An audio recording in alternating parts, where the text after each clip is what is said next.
All right, let's get our Facebook groups in here before it's officially time to start this show. We got our spinning wheels going, 1 and 2. There we go. Welcome in, welcome in. It is Tuesday morning, Halloween the 31st.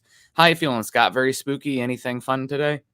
If you go outside, you're gonna get buried in leaves. That's the time of year it is right now for me. So, luckily, my trees are separated enough that I can rake the pine straw into clean pine straw and then use it to fill the beds. So, Mm, might do some of that, but I hate raking pine straw. Hate it.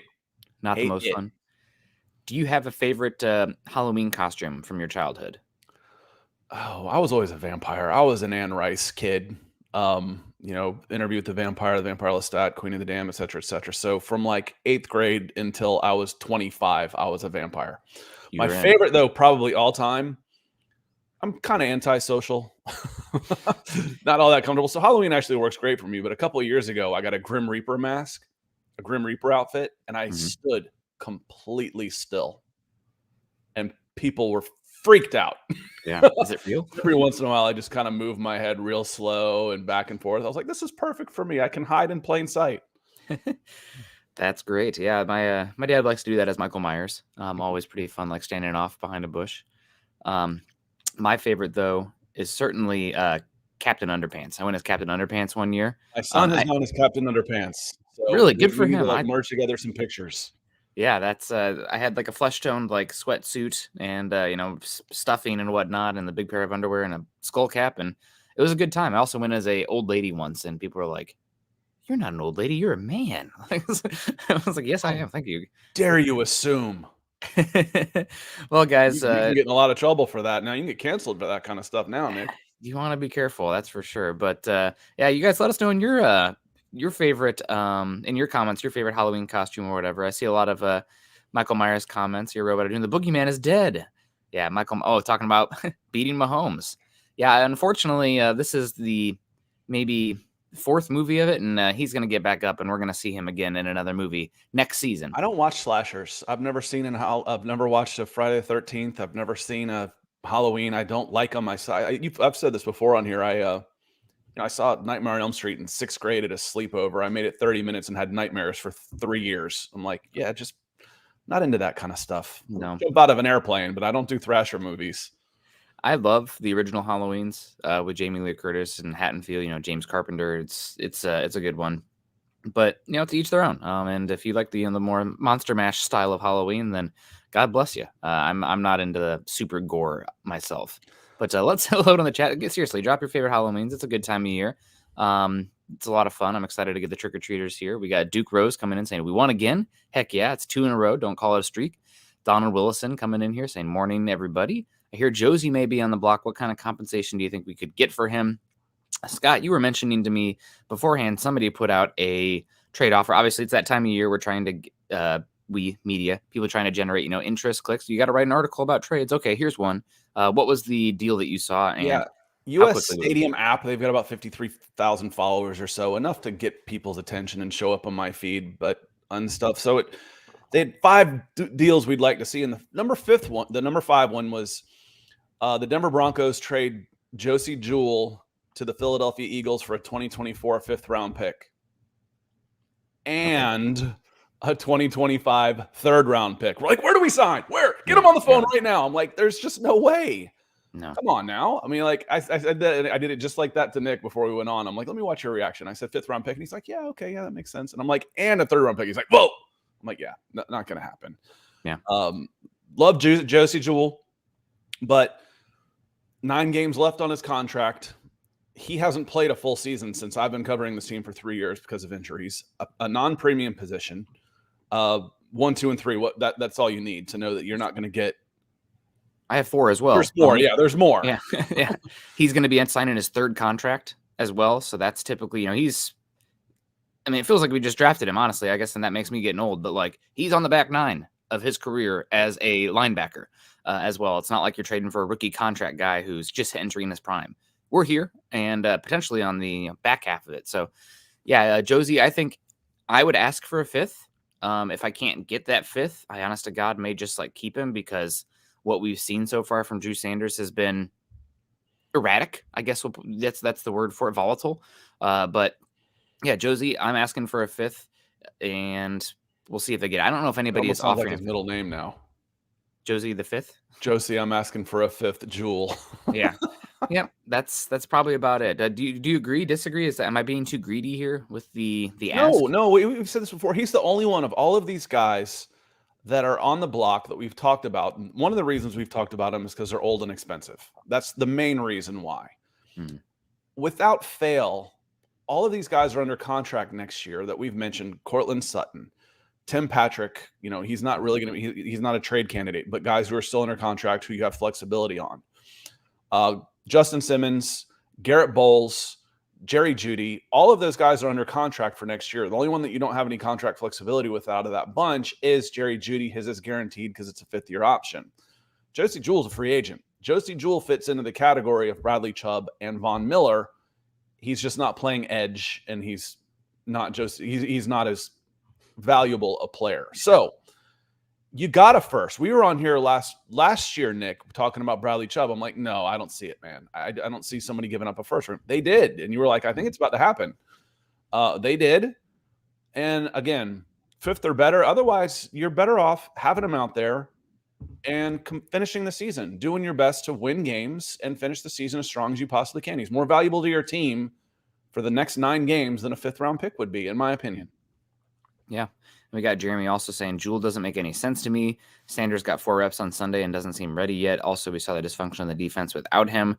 Dysfunction of the defense goes beyond Jewell as much as, he's definitely a part of the structure of it. But if you can get a fifth-round pick for that, save a little bit of money, get Sanders some reps, and guess what? If Sanders is stinking because he's not mentally ready yet, you're playing Justin Stranad then. Is that worth the fifth-round pick for a 3-5 team? Maybe. It's a tough decision. I think Jewell's pretty underrated. I see we got our guy Ethan's in the house too, so I don't want to say that too loudly.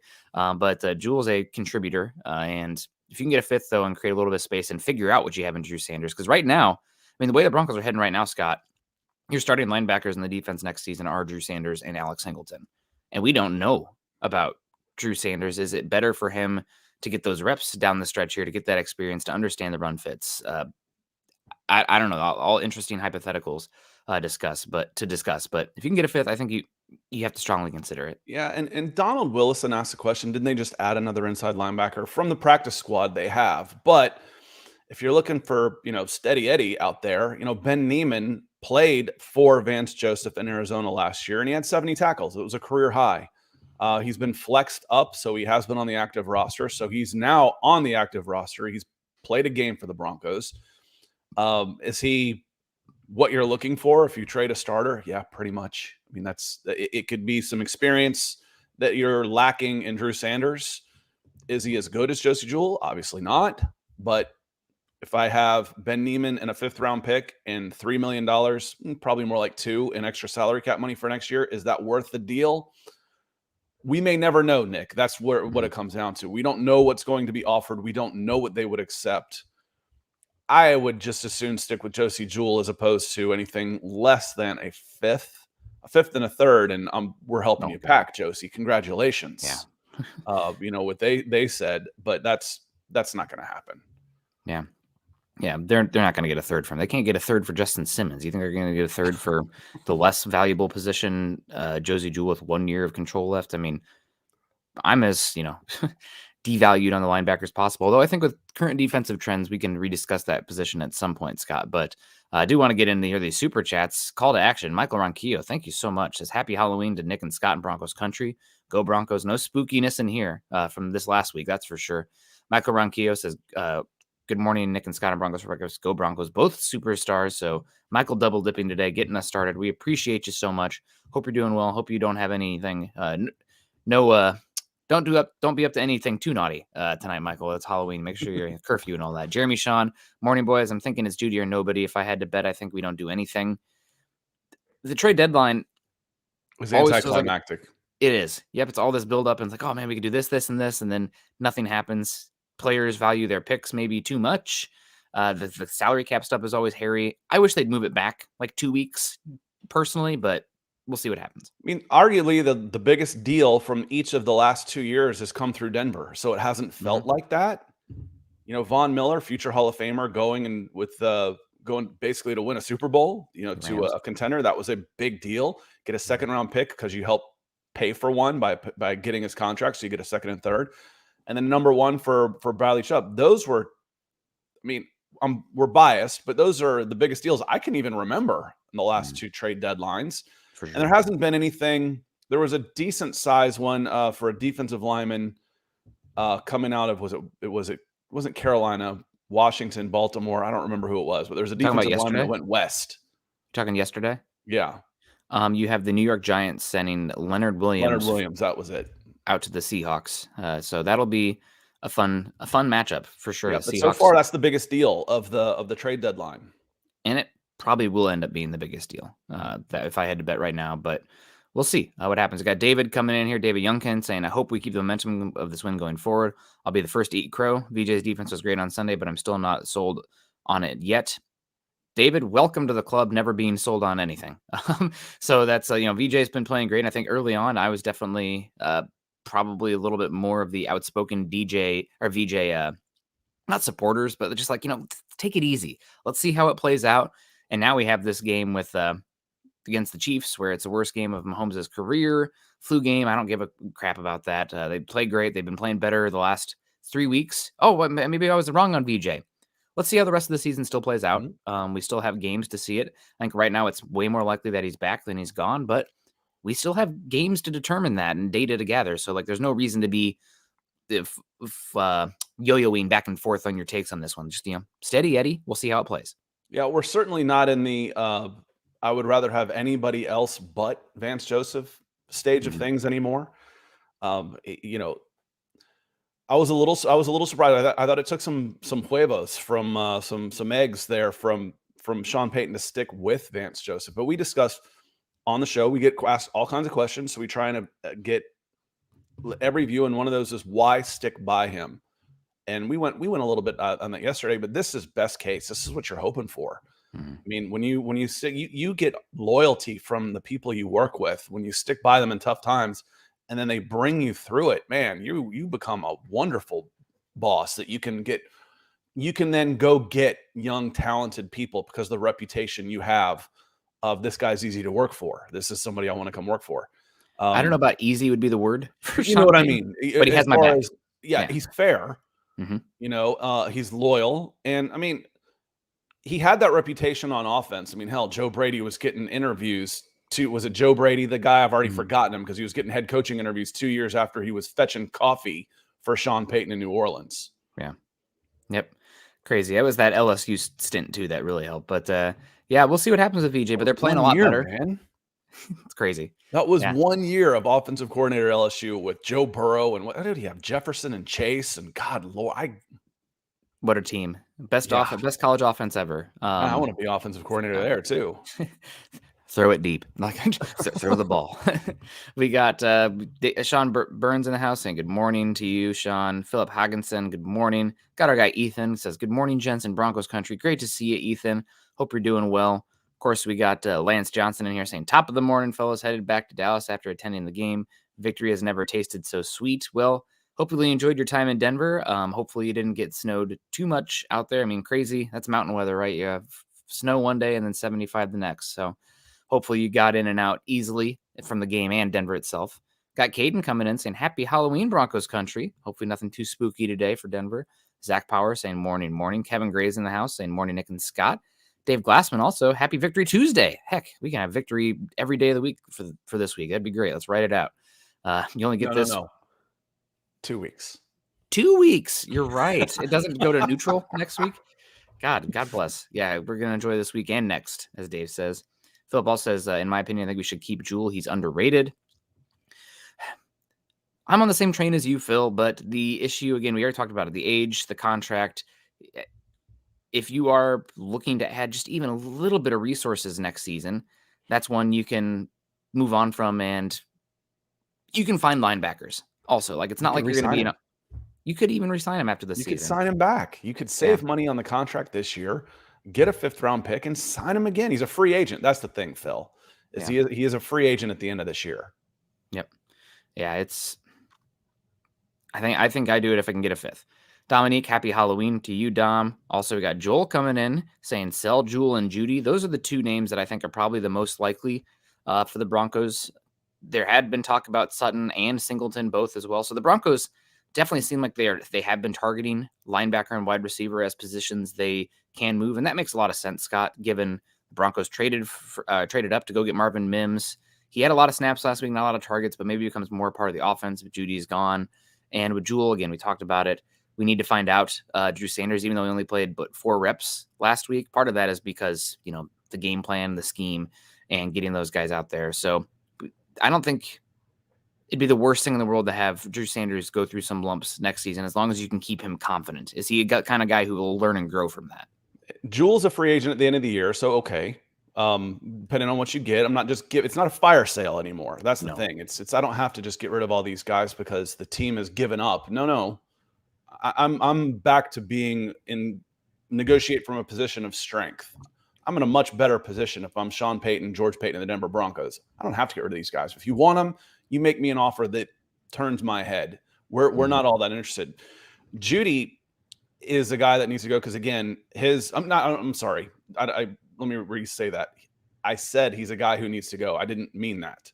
He's a guy who, if you move on from, he's one of the only guys who has a guaranteed contract for next year. So if he needs to go, he's really the only expensive piece you have where you have no contract flexibility.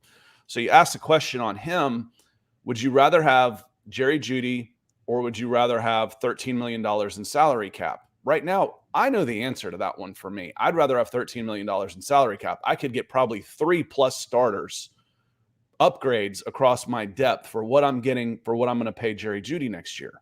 So yeah, if I can find someone that wants to send me a pick and pick up his contract for next year, I'm listening. Yeah, the thing about Jeudy is that, and we've seen it now multiple cycles, but because you still have him under control, you can play hardball with him. Like, I'm getting Absolutely. a third and a fifth, or else you can kick rocks and lick glue. I don't care. We're okay with Jerry Jeudy next year. He's not that expensive. No. Again, you're negotiating from a position of strength. As long as you've gotten rid of your additions by subtraction guys in Randy Gregory and Frank Clark. Randy Gregory is now 1-6 on the season, by the way. They've lost 3 straight since he's showed up in San Francisco. Coincidence? Yeah, probably. It's probably a coincidence. But still, not for him. Things have turned around since I won't say the word. We got flagged by YouTube for using the word to make an example of someone in a hostage situation to make sure that people know you've got their attention in the locker room and going with the younger players and maybe a little more professionalism, Nick. Yeah, without a doubt. And I mean, I feel a little justified, Scott, all offseason talking about the edge spot not being great, but being like, oh man, you're losing your most talented one, in my opinion, in Baron Browning, who has made a big difference there. So still don't know if he's a true number one up there, but the room definitely looks a lot more fun and young. It's a weird situation. Next year, we got a lot of time to get into it with, 2 of your top 3 guys set to be free agents because they hit the end of their rookie contract in both Browning and Cooper after next season. But we can get there because they'll be on the 4th year. That's a long way away. It is, but it makes a weird position for a valuable spot on a roster, which means that you might need to draft a guy now so that way you're set up. And that's when we start talking trades. Yep. Again, that's where you see, can I spend one of these guys for a pick because I'm going to have trouble financially re-signing them. Yep. Or if you want to play the comp pick game. Roster management, it's fun. Yeah, you can go a million different ways. It's and that's kind of what's gotten the Broncos to this point too, right? A lot of mistakes. Could have gone one way, went the other.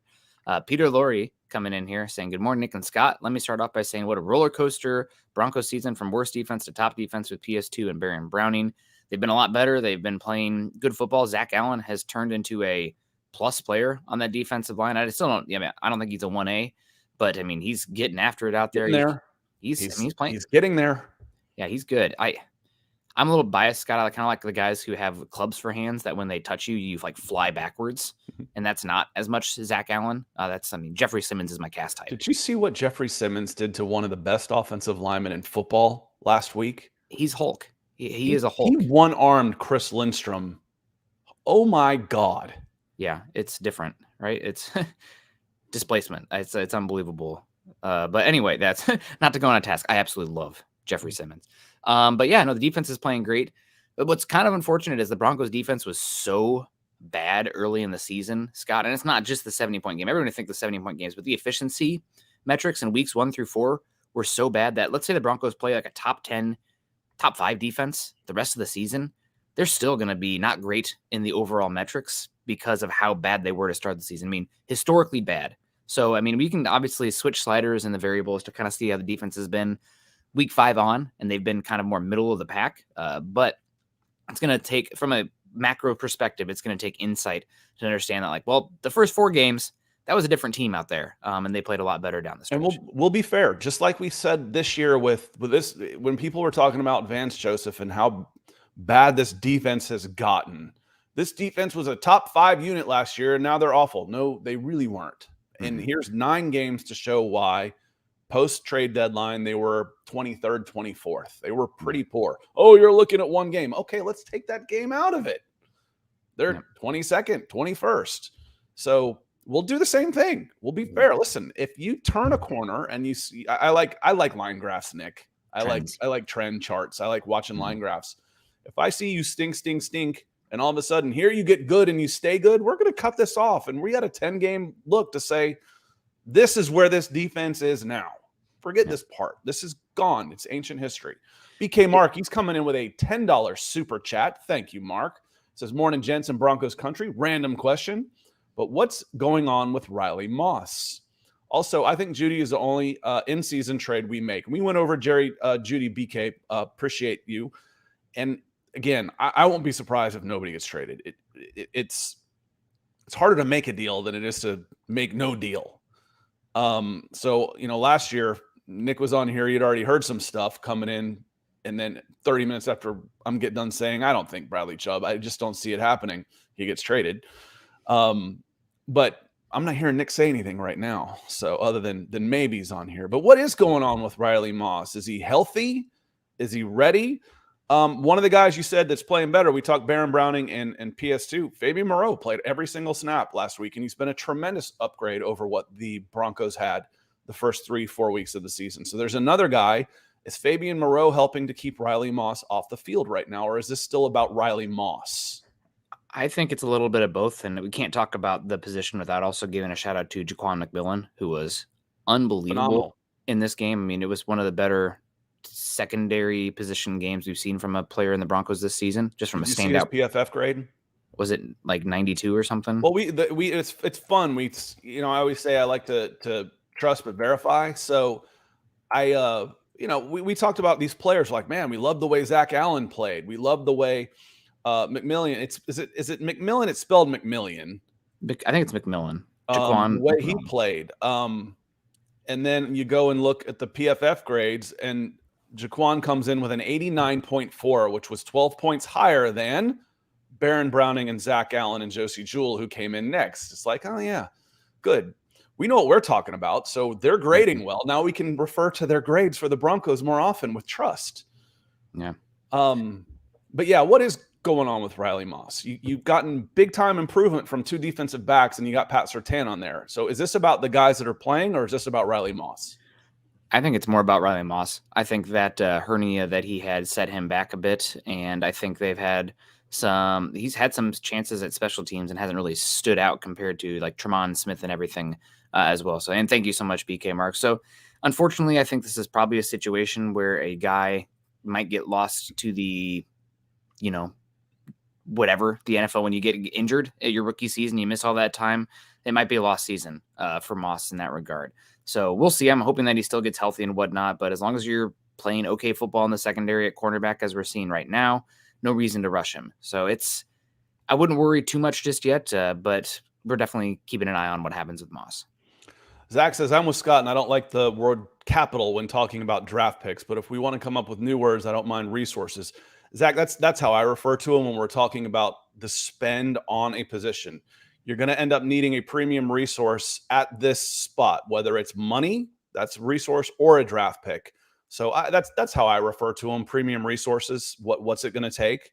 But yeah, when people say draft capital, that just annoys me, because 100% of the time they're talking about draft picks, which has been draft picks for like 60 years. The reinvention of the language just irritates me because I'm an old guy.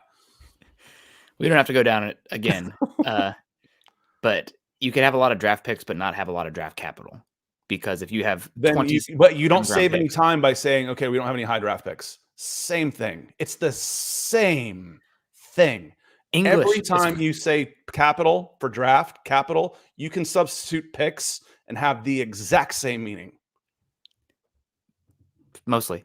Yeah, I agree with you. You can say, unless you have to add the word high. There's qualifiers in there. But Or capital too. high. Otherwise, it's just Capital. picks, and you don't know where they are, whether they're high or low. Do we have high draft picks or not? Do we have high draft capital or not? Saying high picks is also less syllables than capital by itself. So maybe we're going to It's office like Kevin ridiculous. here. Anyway, okay, I'm done. Coffee Joel is coming going in. good, y'all. Thank you, Patrick. When you come in, the coffee is kicking today. Joel comes in and says, Jerry Jeudy for Bears cornerback Jalen Johnson. Who says no? The Chicago Bears say no in this scenario. In my opinion, Jalen Johnson's been a really good cornerback for them. And the reason they're looking to trade him is because he wants a new contract offer as well. So I think the Bears do say no, but also it's weird from the Broncos because do they have the ability to sign Jalen Johnson a big contract right out of the gate after this? I mean, I know you're not paying your secondary a lot outside of Justin Simmons, but with Russell Wilson's contract kicking up here, I just don't know what the flexibility is to pay a cornerback to that much money on your roster. So, I mean, Johnson's great. I don't know if it makes sense for the Broncos, though. Right now, Jalen Johnson is listed by PFF as the number 3 cornerback in all of football. That's an inequitable trade right now. Yeah. He's had injuries. Cornerbacks are volatile. But still, yeah. a wide receiver like Jerry Jeudy right now, and that's the thing is we watch Jerry Jeudy every day, and you see the flashes, and you're just like, it's so tantalizing. But you flip over his football card and you look at the stats on the back, and he is who he is after 3 years. You're hoping he's going to take that leap, but you can't keep banking on potential.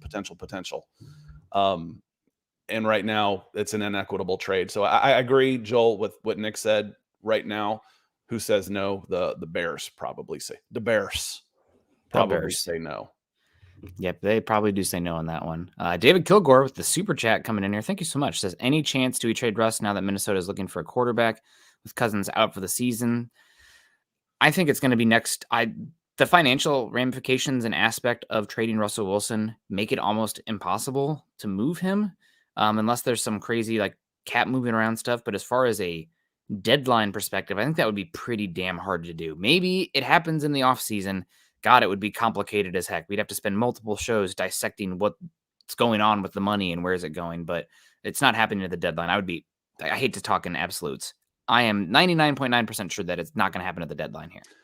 Yeah, I think you talk about Russell Wilson coming back to the table to give money back if to get moved, if this isn't the right spot for him. I think he would have to return some money to the Denver Broncos. It's possible. I mean, okay, instead of $200 million guaranteed, I'll take 150. Here's $50 million back. I'm going to go get paid 30 by the Minnesota Vikings. It would be very, very complicated. Any chance? Yes. Do we see it happening? No. No, we don't. Yeah. Appreciate you, David. Hope you're doing well. Yeah, thank you so much, Dave, for the $19.99. That really does help. We appreciate that. Not everybody is able to contribute to the show, but when you do, it really, big help for Scott and I, of course. We also got Steve Kennedy coming in here. He probably has some good Halloween memories of this guy over here, saying, happy Halloween, gentlemen. Appreciate you, Steve. Don't leave the house with the axe and your Jason mask. Okay, I'll use a plastic one. Just don't go to school like that. We got Miguel coming in here saying, good morning, fellas. Still feeling great about that dub on Sunday. Hope it carries over to next week. I mean, I hope it carries over for the entire season. But we'll see how it plays out for sure. Tyler Brooks saying 3 field goals. Had to say that again. Mahomes softening me up with all the nice things he said about us Denver fans, but still glad we whooped them. Go Broncos. Yeah, it was fun to beat Patrick Mahomes.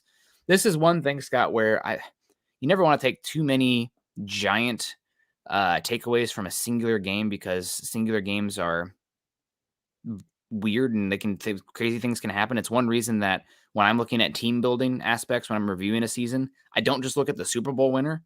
I look at the teams that made like the Final Four and the division winners because that's a much broader sample size. I mean, what are you taking away from that 2012 Falcons team that ended up winning with Joe Flacco and just like crazy luck week Ravens. after the rate. Excuse me, I what know did I who say? didn't win it. Yeah. Denver too. They got Bill Vinovich. But anyway, The that's small sample size, Nick. We say all the yeah, time, give me a small enough sample size, I'll improve it. Trent Dilfer and Joe Flacco and Brad Johnson were Super Bowl winning quarterbacks. Out yep, of 55, yeah. those aren't who you're gonna. Well, Trent Dilfer won one. Well, obviously, you don't need to have a quarterback. Yeah, keep trying to build on the exception to the rule. You're gonna lose a lot of football games.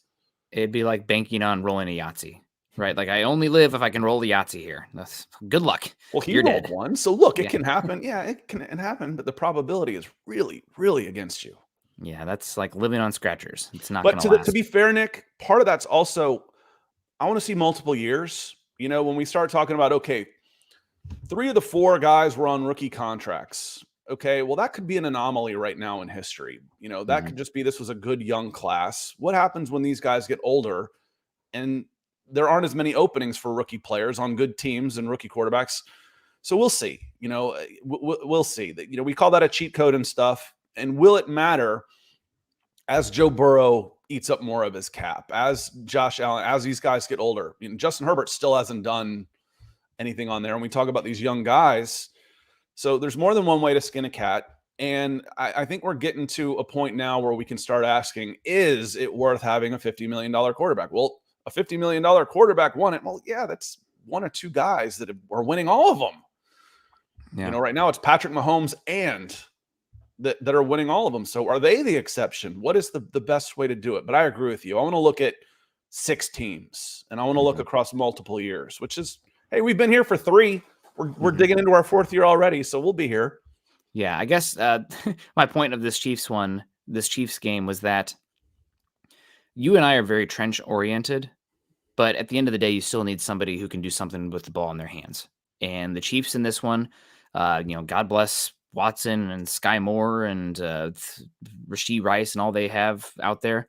They got nobody at wide receiver, and they don't have anybody who can make anybody pay for playing super conservative coverage. You have to go down the field. I mean, we saw it the first game. I mean, Travis Kelsey was killing them, but it was, paper cuts, paper cut, paper cut, paper cut, paper cut. And if you have even an average offensive output, if you're not creating explosives on the other end, it's hard to freaking score.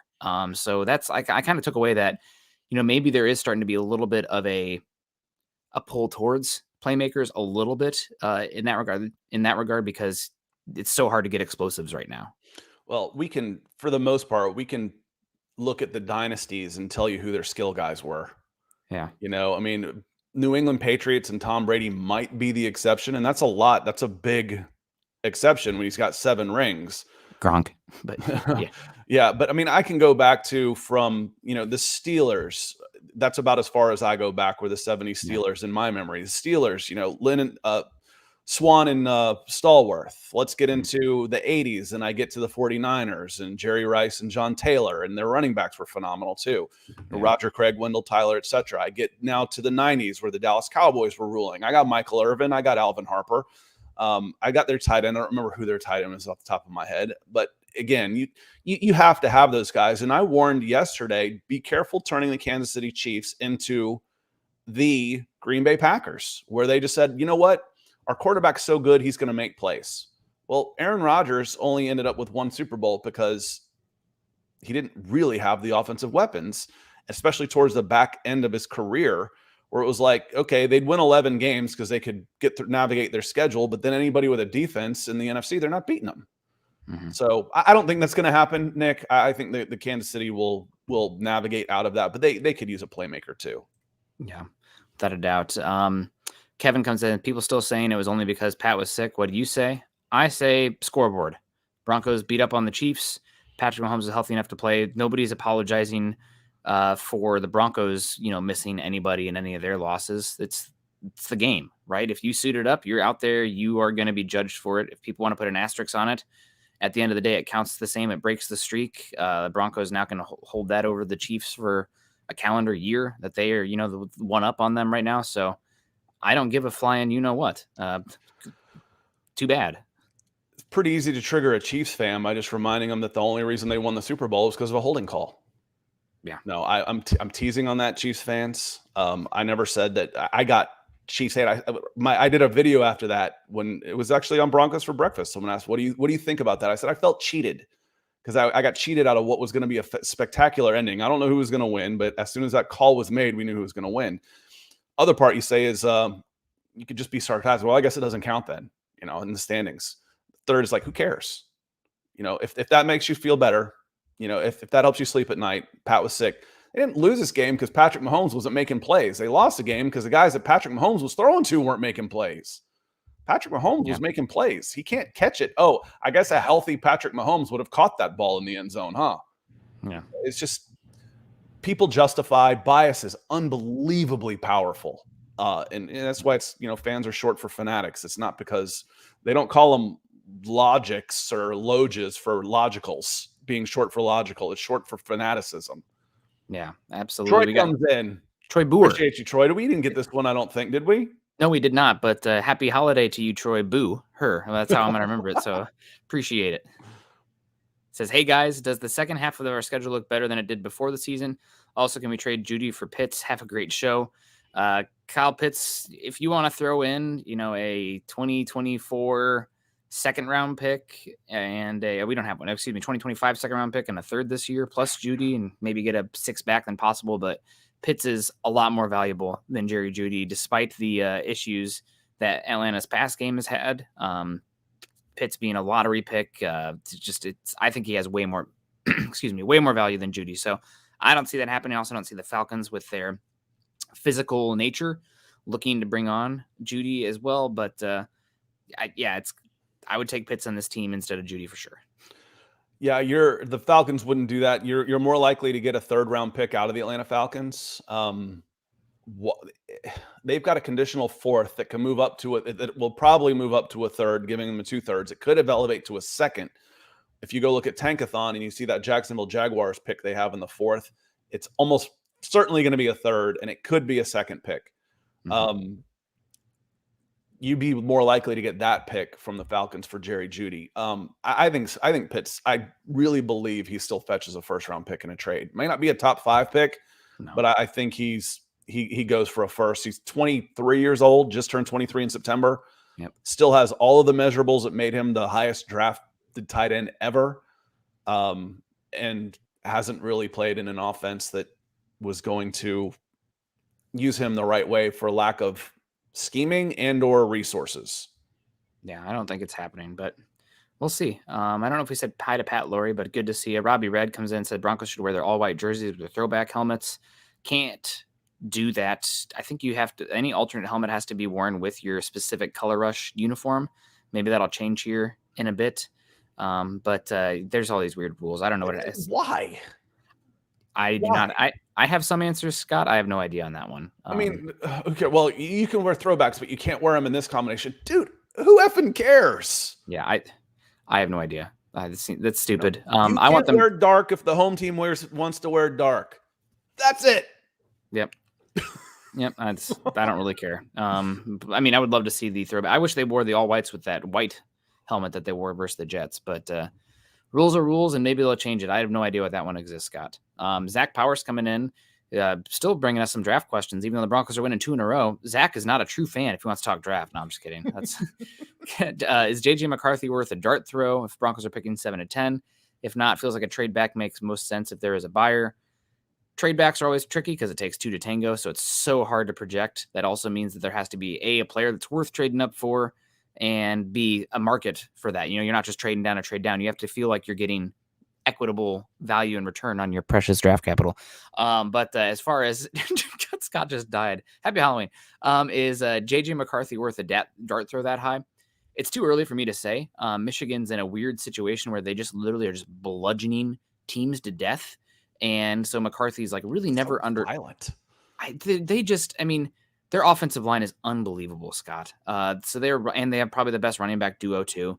So they are just whipping teams in the trenches and making JJ McCarthy's job really, really easy. He just has not had to play through much adversity in a game situation. So there hasn't been too many high leverage throws. Now you see some highlights, him escaping the pocket with some really good throws. Does he have touch? Can he feather a throw? Can he layer it? Don't see that. Everything's almost 100-mile-an-hour fastball right now. Does he have the ability to play through consistent pressure. Haven't really seen that. You see flashes. It's not there, though, consistently. Does he have the ability to get through progressions while he's under duress? I mean, he's just such a hard evaluation right now. We're going to find out about McCarthy, though, pretty soon here because we have Penn State and Ohio State coming up soon for Michigan, and those are two of the top 10 most talented defenses in college football. And then either a really good bowl game or a playoff or the Big Ten championship. So JJ McCarthy, potential top 10 pick. I feel like most people have him as a late round one right now. He's still pretty young, but tools are interesting. Certainly possible for the Broncos. Jill Billy, that comes in, feels like a new name. I feel like I'd remember that one. It's just fun to say. Gilbilly? The I like it Gilbilly. both. I bet it's Gil. Gil Baron Billy. Browning looked like a baby Vaughn out there. Browning was the first time all season I've seen a Denver Broncos edge take on a tackle head up and push him backwards. And we know he's got the quickness. You know, Nick Bonito is going to beat you with speed. Randy Gregory was getting blocked by reserve right tackles. Jonathan Cooper is good motor, not necessarily overly powerful or overly quick, but part of a nice rotation.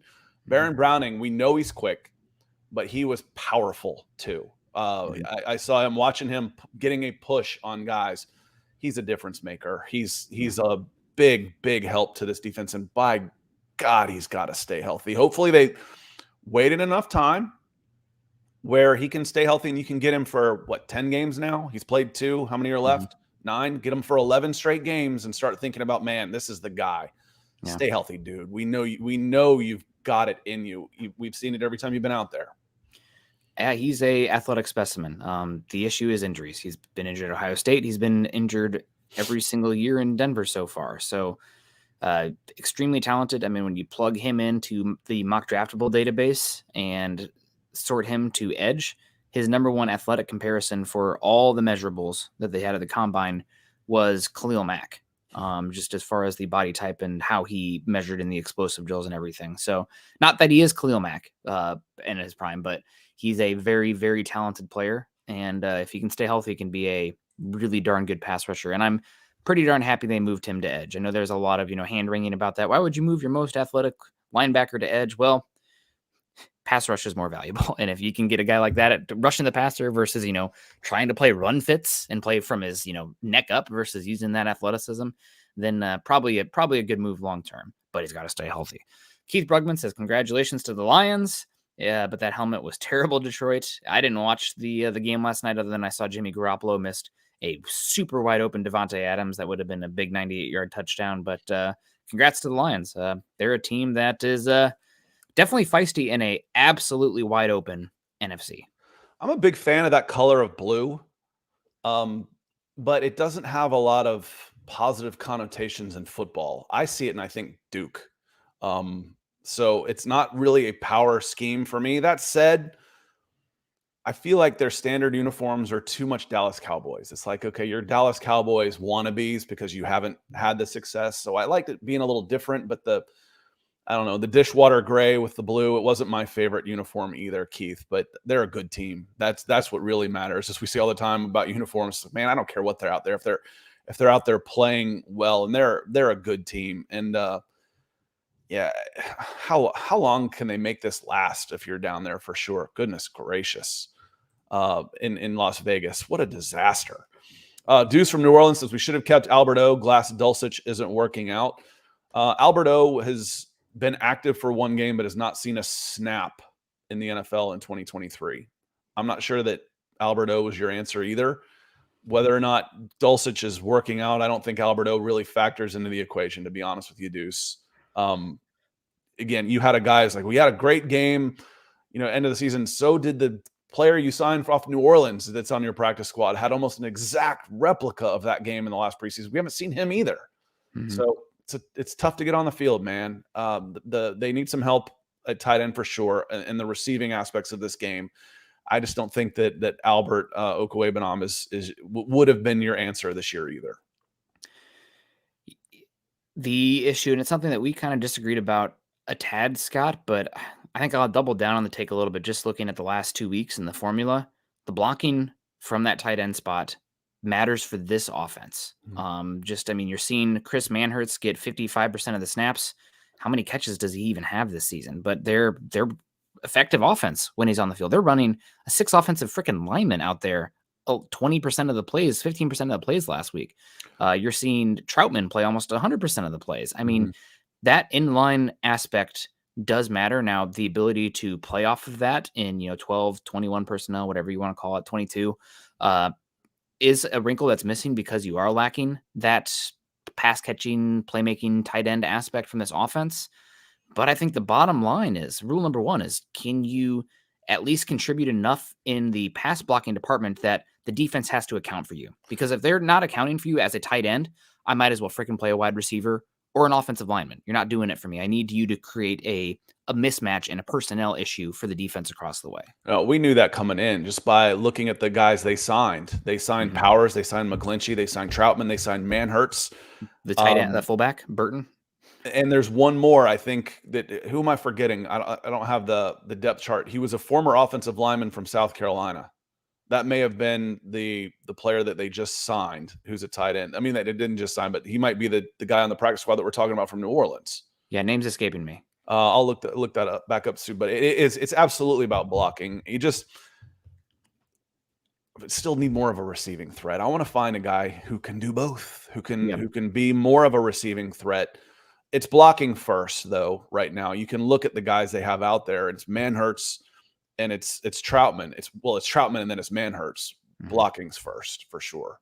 Yep. And then Atkins, too, who is, fullback usage, hybrid. That might be who I'm thinking of, who was the his dad was an offense. It was a high school coach, and he was an offensive lineman in high school. Didn't play tight end until he got to college. I think that's Atkins. Oh, yes, yeah. Okay, more fullback style, but yeah, it matters from a scheme perspective. Obviously, the guys that are making big money and impact in the league from the eyeballs perspective are the pass catchers, but for the integrity and the style of this offense, you have to be able to contribute in line, and there's just not many reps for those guys who are auxiliary in that front. And we got Keith coming in there. Also, we got Keith saying, good morning, Nick and Scott. Give me a free agent that has been a trick and one that's been a treat. I mean, I would say that maybe this is unfair, Scott. This is one we haven't talked about too much, but has Singleton kind of been a little bit of a trick this year? I like the way Singleton has played for the most part. He's not grading out all that well by PFF, but when I see him, he's making plays. He's working well laterally. He got outrun he took a bad angle against Rice on a big gainer against Kansas City, but I think for the most part, I thought he's played pretty well. Yeah, I mean, the obvious one would be McGlinchey, right? We haven't talked much about Singleton. Maybe the Broncos would have been better, doing what they did with Singleton to start and signing somebody who's cheap with upside rather than committing as much as they did to Singleton. But I don't know. As far as a treat for free agency, oh man, I'm going to cheat. Okay. I'm going to take an undrafted free agent who is still nonetheless a free agent, and I'm going to go Jaleel McLaughlin. Has been definitely a treat for this team. That's a great one. You walk in and you say trick or treat, and you got that one house that's handing out full-size candy bars. That's Jaleel McLaughlin right in your bag. Yeah, that's definitely one that is a little bit of a cheat there. I mean, maybe Frank Clark also, but we tricked him to giving money back to us to be released, and then he goes to Seattle. So that's great. He still but you paid him, and he still counts on your books next year. It wasn't that much of a trick. Yeah, we got tricked a bit. As far as a treat, I think somebody who we haven't been giving it enough credit to, but I've really enjoyed his aspects as a treat has been Samaje Perine. Yes, he's not Jaleel McLaughlin. Yes, he's not Javonte Williams, but his pass protection out there when they are running shotgun, I mean, he's picked up free rushers pretty darn well. And also his ability as an outlet in the pass game as well. I mean, you get Samaje Perine one-on-one with a safety or a cornerback and in a dump off. I mean, he's made guys miss or run them over a lot this season. So he's been underrated, a very small treat. It's the bag of or the little box of raisins, but those are good for you too. So all right, here we go. Big money free agents. Derek Carr was almost twice as much as the next one. $100 million guaranteed was twice as much as the number 2, $87 million, but total guaranteed was $50, and Mike McGlinchey. Javon Hargrave, defensive tackle. Jawan Taylor, right tackle. The next one, number 5, is quarterback Jimmy Garoppolo. Then I moved down to Tremaine Edmonds. I get to Orlando Brown Jr. The tackles were in high demand. And then Jesse Bates rounding out. I would say Jesse Bates out of that bunch was as good of a pick as anybody. I haven't watched Javon Hargrave. I know he's really good to see what kind of impact he's had, but I know what kind of impact Jesse Bates has had, and it's better than any of those other guys ahead of him. Teams that win in March don't end up typically winning in October, November. So, yeah, that's a good question, Keith. We appreciate you. Bama X in here. Good morning, Broncos country. We got Jamie coming in saying, could the Broncos add a receiver? I'm doubtful in this cycle. The offseason, we're definitely going to have a chance to talk about it, but I don't think, other than bringing up somebody off the practice squad, Yeah, I don't and think that counts as an ad. Because they used the 53rd spot on Ben Neiman when they put Brandon Johnson on IR. Could we see some movement in that case where you get another receiver on there? Or are you okay overall with or do we just start seeing Marvin Mims on the field more? Might see Mims on the field more. We'll see what happens with those former New Orleans receivers. Little Jordan Humphrey, his role might be cut once Dulcich is back healthy a tad, because they're kind of playing the same, detached big slot spot. Also, you got Traquan Smith, who's somebody who could contribute as well. I just think you're probably this season just rotating guys in and off the practice squad at the back end for that wide receiver spot. The offseason, though, wide receiver is very much going to be in the conversation in the draft.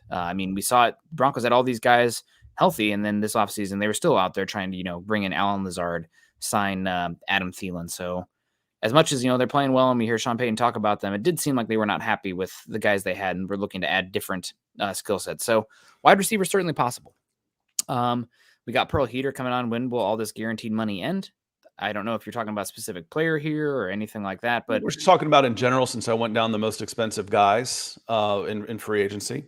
Yeah, it's never going to end. I do think that the Deshaun Watson contract maybe put an end to the 100% guaranteed contract because owners are going to look at that and, clutch their pearls and scream.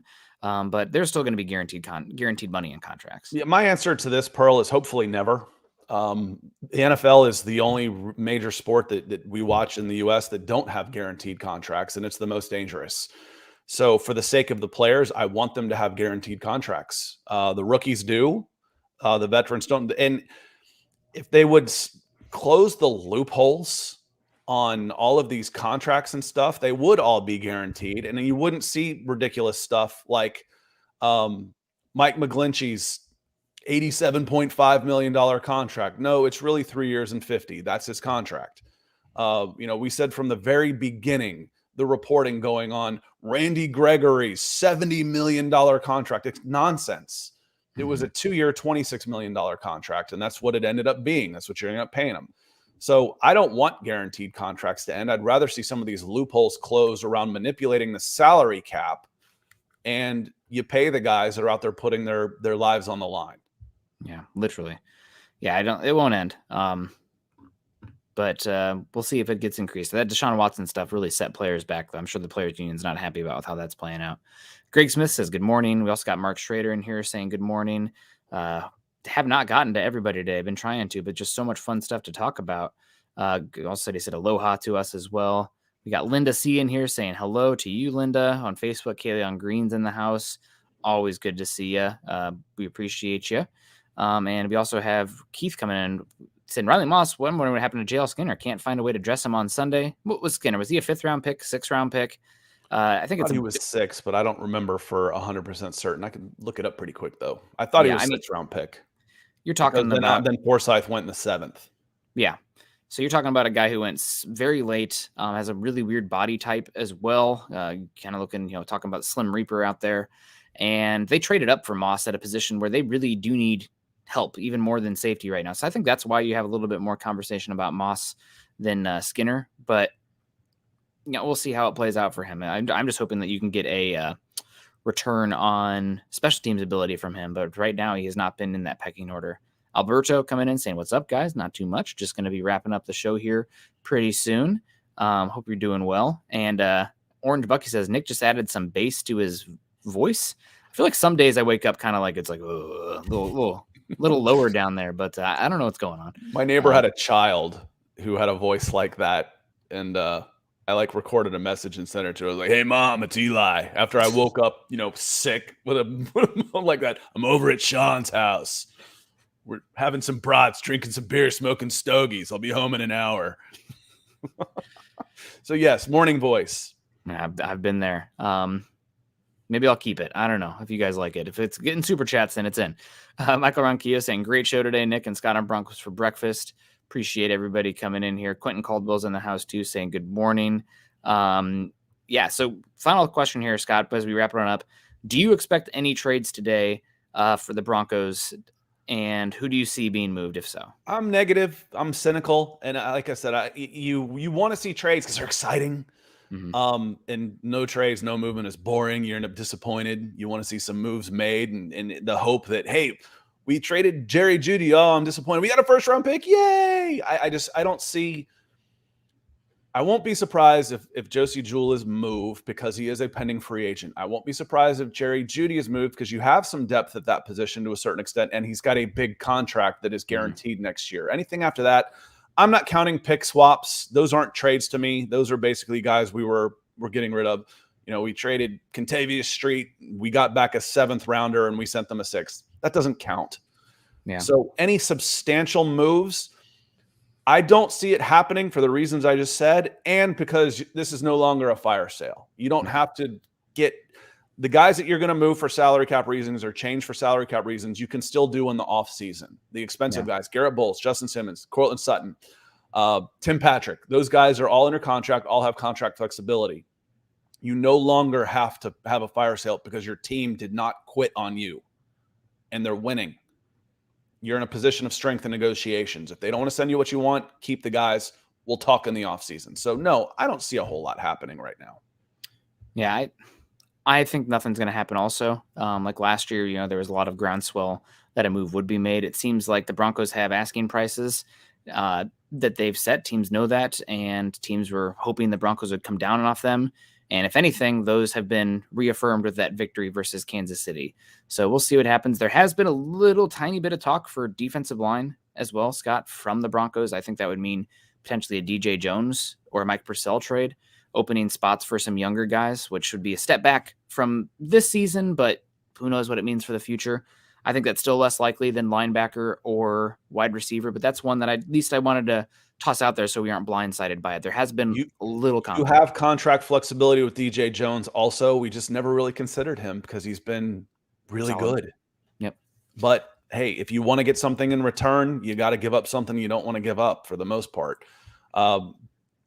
That's not true in this case. We do our damnedest to provide something you like, and we get something in return from guys like Ethan. He says, great show, gents. Happy Halloween in Broncos country. Thank you, sir. Great to see you. Hope you were doing well. Travels and all that. I know you've been back and forth a lot between here and in the UK. So hope everything's going well. Appreciate the support you always show Nick and I on this show. You're a reason why we're on going on year 4 here soon. Yeah, God, time flies. Luke in the house, the guy, Luke Patterson, obviously, MHH brethren, says the only thing scarier than Halloween is committing to a new Jerry Jeudy contract. It's not like the Broncos have the highest paid wide receiver room or anything. Not happening for a bit, Luke. They have the control next season already, and we'll see if he's still here at the end of the day today. I think he will be, but things change, so we're ways off. I won't be surprised at all if he doesn't start next season with the Denver Broncos, but there's an off-season discussions to be had that I think is more likely than doing something today, but we'll see. Yeah, absolutely. And final conversation here, Scott. I put it in the chat, so we need or in the title. Is there any spots where you could see the Broncos being buyers? I know that Sean Payton messed up his language in the post-game conference or the one Tuesday or Monday, whatever it was, when he's like, oh, yeah, we're not calling people as buyers. He meant to say like sellers, on the market. But is there any spots where if you were in charge, the Broncos could make a move, guys that you'd be interested in? And before we even get into that, the caveat is the Broncos don't have a lot of draft resources. So they don't have the ability to What kind of resources? Picks. Yeah. Picks, yeah. Future picks, even salary cap stuff is hard for the Broncos to take on guys. Sometimes you can do that, but with how it sets up, it's hard for them. But is there any spots where you'd potentially be looking to add guys? Any teams or names that stand out, or is that just, nope, it's not happening? Not any names, but I would have been interested in doing a move like the Falcons did yesterday for Contavious Street, a defensive tackle who's got some bona fides, who played in New Orleans, has some good stuff under his belt. And it was a pick swap. That would be a move. Again, I don't necessarily count those as trades or, we don't want this guy anymore. Do you want him? Yeah. which is how most trades happen anyway, Scott.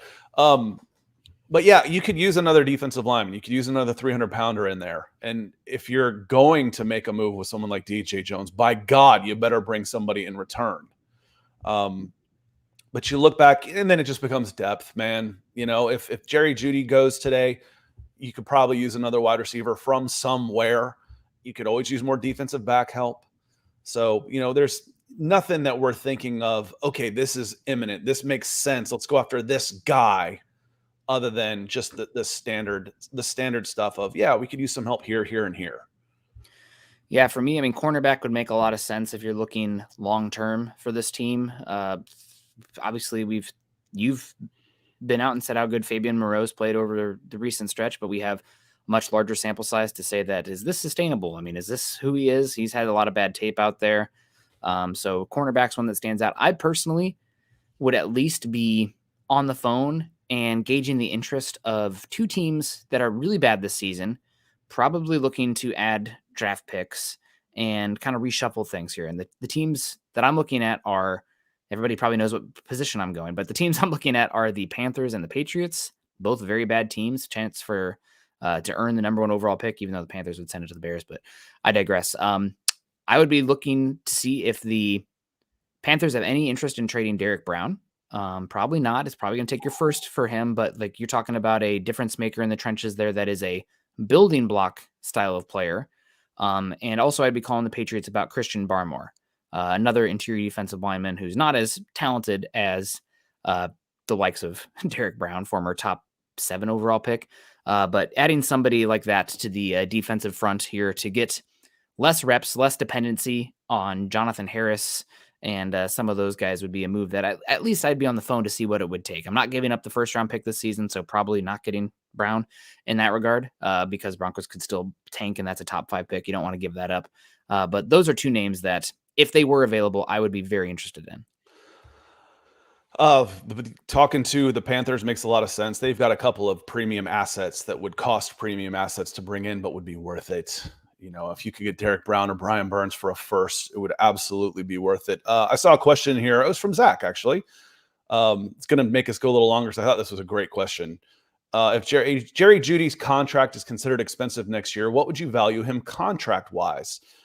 Now, again, you're going to get a premium based on his age. He's worth probably more than what I'm going to say just because he's so young. But I was a little surprised to see just how well his pay matches up with his stats right now. So I looked up while Nick was talking about Carolina Panthers and Barmore with New England Patriots. Jerry Jeudy in receiving yards is 56th right now, 56th overall in total yards in the NFL. His pay this year of $3.8 million is 54th. He's earning his money. However, that 3.8 jumps up to about 13 next year. I'd be willing to cut that to double what he's making this year just because of his age and potential and a second contract to say 7. I think right now he'd be a $7 million veteran, not a $13 million veteran, and certainly not what he's going to want on a second contract, Nick. Do you know what SpotRack has his market value as? They might not have it on there, and this is the same folks that had, they've got Dalton Risner at 13. They've got Lloyd Cushenberry at 9 or 11. So I don't know if they just miss wildly in certain places or not. But they've got Jerry Jeudy at 20.8, which is insanity. Yeah, I think that is insanity. They calculated a lot based on the positional in the market, though, and where as well. You were drafted, and assuming that you are that player. Yes, he hasn't been. No, but I think Justin Jefferson money on his second contract. From the same draft, Jefferson will be in the 20s if he hasn't already. I don't think he's extended yet. They offered him, and it was the biggest contract for a wide receiver ever, and he declined it reportedly because of uncertainty at the quarterback position. Yeah, which makes sense. It was about the minute. I don't really want to be a Minnesota Viking. Yeah. Then I don't like the money, which good for him. You don't get any choice of where you play when you get drafted. This is the only time you have any choice at all. And then they'll tag him and he'll be pissed and you can do all that stuff. But the money on here was we nailed Dalton Reisner's value almost to the frickin' dollar, Nick. Yeah. When I said 2.5 about this time last year. Lloyd Cushenberry should be in that neighborhood as well, 2.5 to 3. Jerry Jeudy is my value for him would be about 7. 7 million. I think on the open market right now, he'd get about what he's getting already, because that is wide receiver 2 money. I mean, that's close to that. And he's also still because he's 50. That's 56 money. So if you figure wide receiver 2, 64 wide receivers, and he's 56, that is the last of the wide receiver 2s. So I'm, I would have said somewhere between 14 and 17 million a year. I'd be curious if he might be somebody who signs a 1-year contract, where he might explode in a better situation and then cash in from that. Obviously, always risk in doing that because you can get injured and then you don't have that guarantees to fall back on. But I think that 14 million is probably about what he'd get on the open market. 14, and I said 7. Yeah, I think we're off. I think we differ there just because I think teams see first round pick and say, oh, they will excuse away the lack of performance because they'll add qualifier after qualifier. And you can see the tape also. I mean, as they say, the eye in the sky doesn't lie. He's open a good bit. The quarterback's not getting to him in time. So, well, will he get that on the open market if he's in Denver next year? Again, he's got one more year to put up some numbers. And if he's a 500 to 600, 700 yard receiver, he's not getting 14. Yeah. That said, where was our boy Christian Kirk before he became because that was a market resetting contract. And oh my God, what are you doing contract? He's looked good for them and they had the money to spend. I actually don't hate that. Someone else might, but Christian Kirk coming out of Arizona was a 1,000-yard receiver and 5 touchdowns. So again, he had a 1,000-yard under his belt. Jerry Jeudy doesn't. Yeah. Russell Gage made 17 million.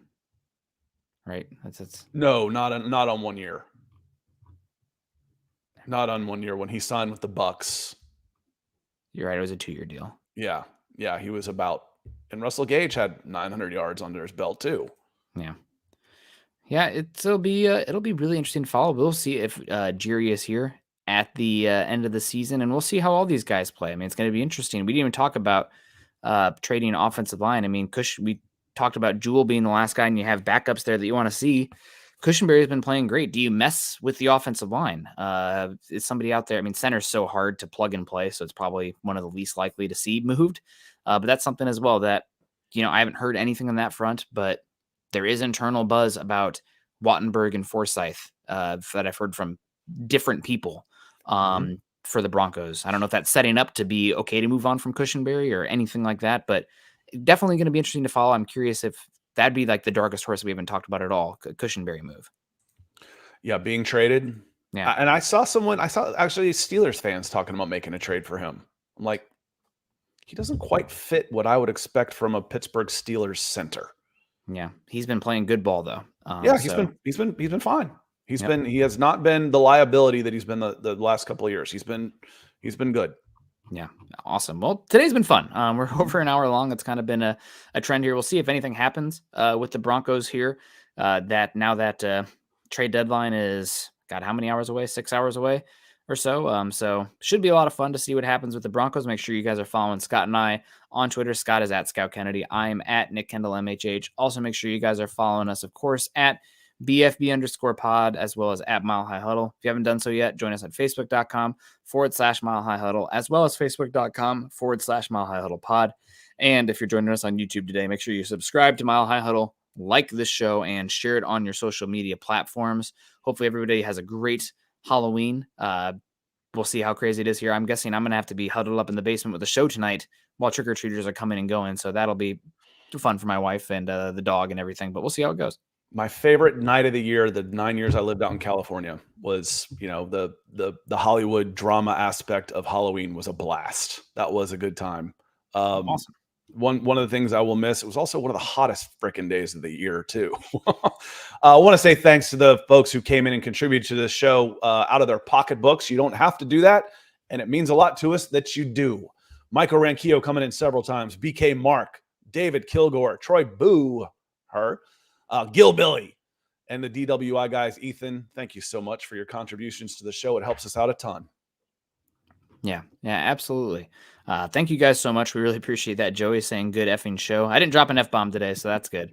Um, every day that I don't do that's a win. I need to really work on my potty mouth with the little guy coming here in 3 months. But appreciate everyone. Have a great rest of your day. Make sure you have a safe Halloween. Don't drink and drive. And as always, continue to choose kindness and compassion. Go Broncos.